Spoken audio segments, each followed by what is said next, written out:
అబ్బో ఇక్కడ కేజీ చీరలు కొంటే అర కేజీ చీరలు ఫ్రీ అంట. మంగళ్య షాపింగ్ మాల్ కేజీల్లో సేల్, టన్నుల్లో ఆనందం. సుప్రీంకోర్టు తీర్పుతో ఎదురు దెబ్బ తగిలిన తన టారిఫ్ వ్యూహాన్ని అమెరికా అధ్యక్షుడు డొనాల్డ్ ట్రంప్ ఏమాత్రం వదలట్లేదు. తాత్కాలిక 10% గ్లోబల్ టారిఫ్ల గడువు గురువారం అర్ధరాత్రితో ముగియటంతో ఇవాళ నుంచి అమల్లోకి వచ్చేలా 60కి పైగా దేశాలపై 10 నుంచి 12.5% వరకు కొత్త సుంకాలను విధిస్తూ ట్రంప్ సర్కార్ ఉత్తర్వులు జారీ చేసింది. ఈసారి వెట్టి చాకిరీ లేదా బలవంతపు శ్రమ నిరోధక చట్టాలను సరిగ్గా అమలు చేయలేదనే నెపంతో సెక్షన్ 301 కింద చైనా, ఇండియా, కెనడా, మెక్సికోతో పాటుగా యూరోపియన్ యూనియన్ దేశాలపై ఈ కొత్త పన్నుల భారాన్ని మోపారు.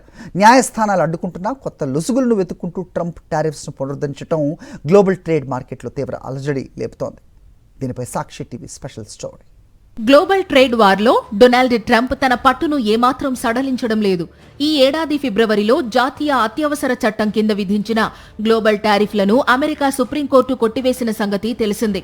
ఆ తర్వాత సెక్షన్ 122 కింద 150 రోజుల తాత్కాలిక వ్యవధితో విధించిన 10% పన్నుల గడువు జూలై 24తో ముగిసింది.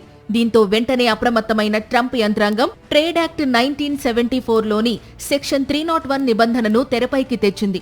సరఫరా గొలుసులో వెట్టి చాకిరీని నిషేధించడంలో విఫలమయ్యాయనే విచిత్రమైన నెపంతో భారత్, చైనా, బ్రిటన్, EU సహా 60కి పైగా దేశాలపై 10 నుంచి 12.5% మేర కొత్త సుంకాలను విధిస్తున్నట్లు US trade representative Jamieson Greer అధికారికంగా ప్రకటించారు.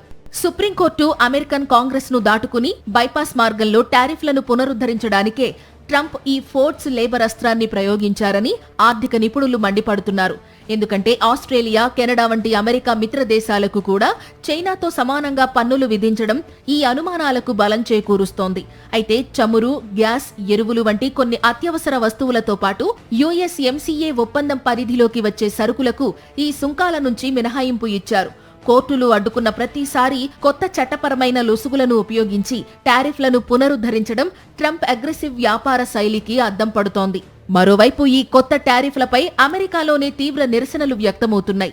పన్నుల భారం అంతిమంగా తమపైనే పడుతోందని, నిత్యావసరాల ధరలు విపరీతంగా పెరుగుతున్నాయని సర్వేల్లో 70% పైగా అమెరికన్ వినియోగదారులు ఆందోళన వ్యక్తం చేస్తున్నారు. ప్రతిపక్ష డెమోక్రాట్లతో పాటు వాణిజ్య విశ్లేషకులు కూడా ఈ నిర్ణయాన్ని కోర్టుల్లో సవాలు చేసేందుకు సిద్ధమవుతున్నారు. నవంబర్లో జరగబోయే మిడ్ టర్మ్ ఎన్నికల వేళ ధరల భారం తీవ్రమైతే అది ట్రంప్కు, రిపబ్లికన్ పార్టీకి రాజకీయంగా పెద్ద దెబ్బగా మారే ప్రమాదముందని విశ్లేషకులు భావిస్తున్నారు. మరిన్ని అప్డేట్స్ కోసం ఛానల్ను సబ్స్క్రైబ్ చేయండి. నోటిఫికేషన్స్ కోసం బెల్ ఐకాన్ పై క్లిక్ చేయండి.